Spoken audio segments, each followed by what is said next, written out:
बिस्मिल्लाहिर्रहमानिर्रहीम। आज again Pakistan stock exchange को डिस्कस करेंगे। काफ़ी टाइम के बाद आप लोगों के लिए वीडियो लेके आए हूँ। जैसा कि आप लोग अगर मुझे फॉलो करते हैं तो आप लोगों को आइडिया होगा कि मेरी लास्ट वीडियो मार्च या अप्रैल में आई थी। तो अगेन अब मैं एक सीरीज स्टार्ट करने लगा हूँ। डेली कोशिश किया करूँगा कि आप लोगों के साथ पाकिस्तान स्टॉक एक्सचेंज का 100 इंडेक्स डिस्कस किया करूँगा। तो जल्दी से स्टार्ट करते हैं। और स्टार्ट करने से पहले एक रिक्वेस्ट है आप लोगों से कि अगर आप लोगों ने मेरा चैनल सब्सक्राइब नहीं किया हुआ तो काइंडली मेरे चैनल को सब्सक्राइब कर लीजिए। अब जल्दी से आज 27 दिसंबर 2021 को डिस्कस करते हैं। जैसा कि पाकिस्तान स्टॉक एक्सचेंज की ऑफिशियल वेबसाइट आप लोगों के सामने ओपन है और देखने में आया है कि आज 205 पॉइंट्स 100 इंडेक्स के गिरे हैं। इसके पीछे क्या रीजंस हैं ब्रीफली इसको डिस्कस करेंगे और आने वाली वीडियोस में मैं मजीद आप लोगों को चीज़ें बताऊंगा कि कैसे आप लोग जज कर सकते हैं कि 100 इंडेक्स कैसे बिहेव कर रहा होता है। तो जल्दी से मार्केट समरी की तरफ आते हैं पाकिस्तान स्टॉक एक्सचेंज की ऑफिशियल वेबसाइट पे। तो आज कोई अच्छा आप लोगों को इनसाइट नज़र नहीं आएगा पाकिस्तान स्टॉक एक्सचेंज की ऑफिशियल वेबसाइट पे। ज़्यादातर कंपनीज आउट ऑफ 342 196 ऐसी कंपनीज थी जिनके शेयर में गिरावट देखी गई है। तो मोस्टली आज अच्छा दिन देखा नहीं गया पाकिस्तान स्टॉक एक्सचेंज से रिलेटेड। और पिछले कुछ दिनों में आप लोगों ने देखा था कि मार्केट में काफ़ी सारी अनसर्टेनिटी चल रही है और पाकिस्तान स्टॉक एक्सचेंज का 100 इंडेक्स गिरावट की तरफ जाता जा रहा है। कुछ टाइम पहले आप लोगों ने मार्केट में क्रैश भी देखा था। तो इसकी रीजंस को ब्रीफली आगे चल के मार्केट वॉच में डिस्कस करते हैं।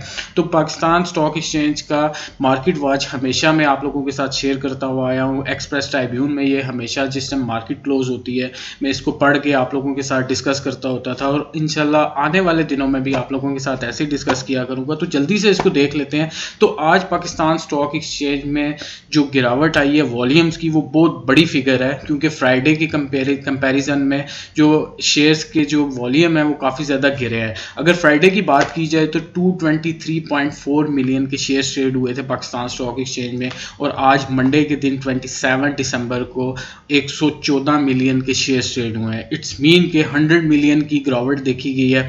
इसके पीछे सबसे बड़ी चीज़ जो मैं फंडामेंटल्स पे काफ़ी ज़्यादा जोर देता होता हूँ और इकॉनमी जो पाकिस्तान की जैसे बिहेव कर रही होती है वो मार्केट पे बहुत ज़्यादा इम्पैक्ट आ रही होती है।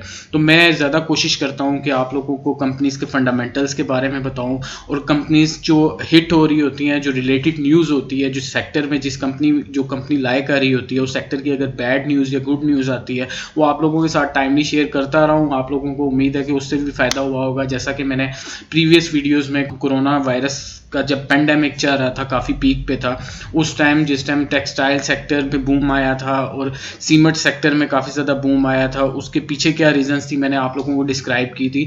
तो आज के दिन में आप लोगों को देखने में आएगा कि जो अनसर्टेनिटी चल रही है वो मिनी बजट से रिलेटेड चल रही है और IMF का एक प्रोग्राम आने वाला है जिसकी वजह से काफ़ी मार्केट में अनसर्टेनिटी चल रही है, जिसकी वजह से आप लोग आने वाले दिनों में भी मार्केट को देख सकते हैं कि उसमें अनसर्टेनिटी रह सकती है और पाकिस्तान स्टॉक एक्सचेंज का 100 इंडेक्स गिर सकता है। तो ओवरऑल अगर बात की जाए जो मेरा एक्सपीरियंस है और जो मैंने आज मार्केट को देखा है तो दो सेक्टर्स में आप लोगों को रिकमेंड करूंगा और उसके बाद में आप लोगों को ये रिकमेंड करूंगा कि ये एक्सप्रेस ट्राइब्यून का जो मार्केट वॉच है उसको लाजमी पढ़िएगा। इससे आप लोगों को इनसाइट होगा कि कैसे मार्केट आने वाले दिनों में बिहेव कर सकती है।